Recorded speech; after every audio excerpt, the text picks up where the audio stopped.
Yeah, one of the things that was very important to Viking was that this boat be built to the same standard, using the same practices as all the rest of the boats in the company.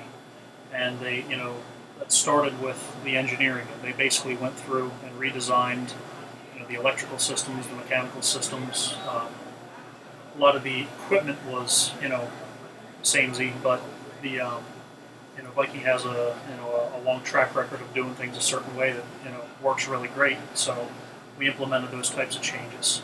I was telling Dale that we implemented a 24-volt electrical system instead of 12-volt, so it falls in line with the rest of the Viking equipment that they already use.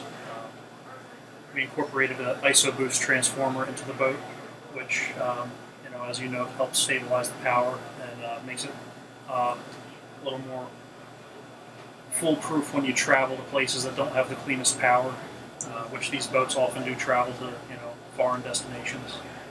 The power we have is the Cummins 6.7 liter 550. It's a really ideal horsepower to weight to size balance for this boat. There's bigger engines with more horsepower, but they're bigger and heavier, and you don't get any more bang for the buck. So these engines are really ideal for this application for this boat.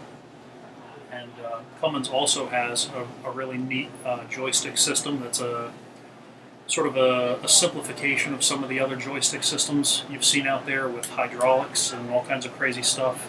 This is uses a DC electric bow thruster, and it couples it with your clutch and throttles. You don't worry about anything else, and that's enough to get joystick functioning in a simple way.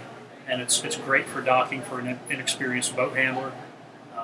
Somebody who is maybe buying this and it's their first inboard boat. Maybe they've had a big center console, but they never really drove an inboard boat. That's a way for them to feel comfortable docking their own boat. The boat's maneuverable in its own right, but that's just one more feature that makes it easier for the customer. What about the draft? The draft is under 3 feet. The boat has fairly shallow propeller pockets, but it's just enough to help improve the shaft angle for efficiency, but also keep the draft under 3 feet.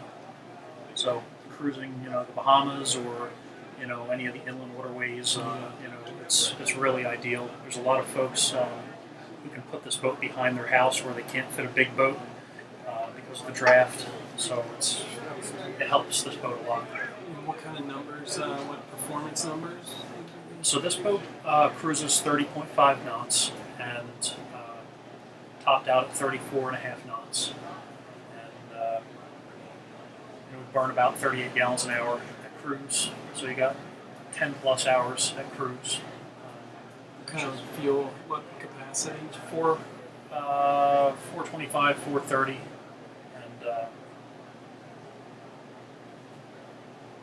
so it's plenty of fuel for up in the Northeast for canyon fishing. It's more than enough, and certainly more than enough for most of the day trips down here in Florida and all that. Perfect. One more time on camera. What's your name? And my name's John Leek. I'm the general manager of Viking Yachts Mullica Division, where we produce the 37 Billfish, and also the 42s, the newly announced 44, 48s, and 52s. perfect. Thank you.